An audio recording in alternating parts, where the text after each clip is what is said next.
to move on here, though, guys. Russell Westbrook, how about this? Scoring a career-high 58 points, but loses to the Trailblazers. No player has scored that many points in a loss since Kobe Bryant did it in December of 2006. He's the 5th player ever to lose 4 games when scoring more than 45. It's unbelievable. Here's Russ after the game.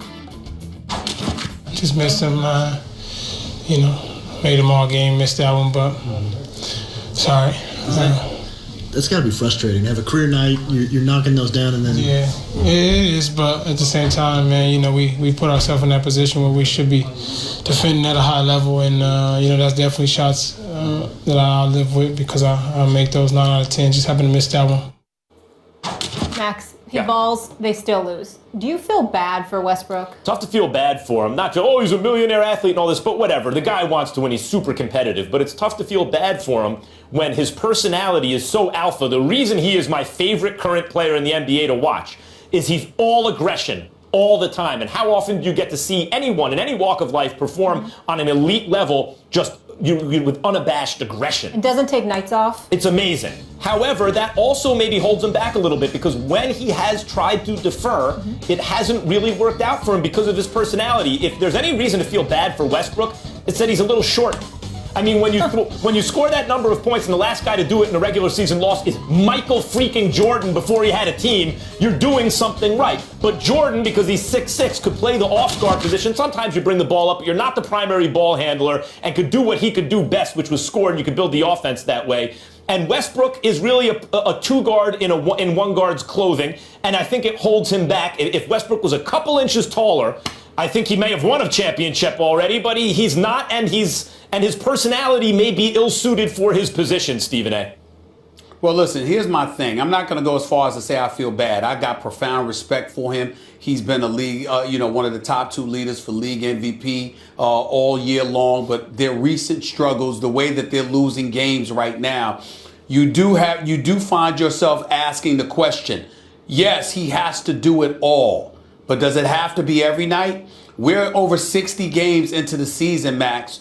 It's an obligation for you as the team leader and the team superstar to bring some of these guys along, to try to bring them along to maximize and squeeze out of them whatever potential they may have inside of themselves. Now, Enes Kanter has been injured. Now you've acquired Taj Gibson. Enes Kanter's coming back. Obviously, you got Steven Adams and the crew. You could possibly make some noise. Don't get me wrong. He has to do everything. But these guys are not scrubs. These guys are not devoid of basketball ability. And when you watch Russell Westbrook play, there are some nights where I looked like when he played against Golden State and he was feeding everybody the ball and these guys couldn't buy perimeter shots to save their lives. There are other nights where I see that he could get others involved, but he's not doing it as well as he could.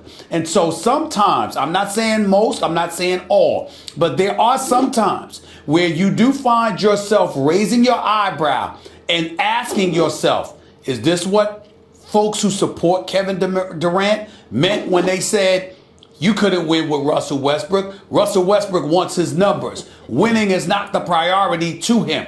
Do I believe that? No. I'm going to show Russell Westbrook more respect than that. But there are nights when I find myself scratching my head at some of the things that he does to create a basket, to make an opportunity for himself when there are teammates around him who could have made it easier. Because his mentality... And I wonder at times, why he's not doing that. His mentality is attack, attack, attack. And when he feels he doesn't have enough around him, he pulls even harder, and it may be counterproductive. The roster this year, the construction is curious, Stephen A. Not a lot of perimeter shooting, no real legit number 2 scoring option. The problem for that is an excuse for Westbrook, who, again, my favorite guy to watch. The problem with that is history will show that he had a team with KD and James Harden earlier in his career and Ibaka, and when he was on that team, they couldn't win a championship. And then later with KD and Ibaka without Harden, but other interesting pieces, they couldn't win a championship. And now that he's doing it all alone, they can't win a championship. So at a certain point, it's like, oh, okay, Russ, what do you need to win a championship? Well, here's the important part to point out. The reason why Russell Westbrook is a topic of discussion is because of his obvious greatness, being the most athletic point guard in the history of the NBA and being a top 2 league MVP candidate. I'm sorry. I'm here to announce on national television. That's no longer the case right now. He's not a top 2 candidate. And I'm going to tell you why.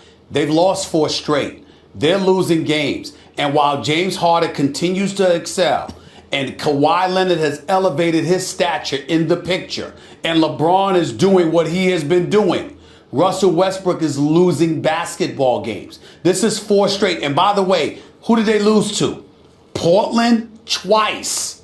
Phoenix and a subpar Dallas Mavericks team. Yep. That's 4 losses against mediocre to average teams. That's going to count against you for an MVP. Let's face it, the only way he's going to win MVP at this point is if he averages the triple-double, and it is touch and go right now. He's right on the brink. If he averages a triple-double, I think it's going to be tough for people not to give him the MVP. The way they gave Miguel Cabrera in baseball the MVP when he won the Triple Crown, when Mike Trout, as usual, clearly deserved the MVP, was the clearly superior player, they gave it to Cabrera because they couldn't resist. The writers couldn't. He got a Triple Crown. We got to give it to him. I will tell you right now, covering the NBA for over 20 years, I absolutely promise you, if Russell Westbrook continues to lose games, I don't give a damn if he averages a triple-double. They will not vote for him. He will not get it. Not with Kawhi and James Harden doing what they're doing. He will not win the MVP. Got to win it. Got to get a triple-double and make the playoffs. That's true. He's going to make the playoffs. He's going to make the playoffs, but it ain't good enough. He's been losing. He does that with a triple-double, he'll get the MVP. Watch. If he does that with a triple-double. Trust me. Well, Trust me. We can bet you a check. We can do that. No, when he's that confident, he's hearing things. He's hearing things. Little inside info.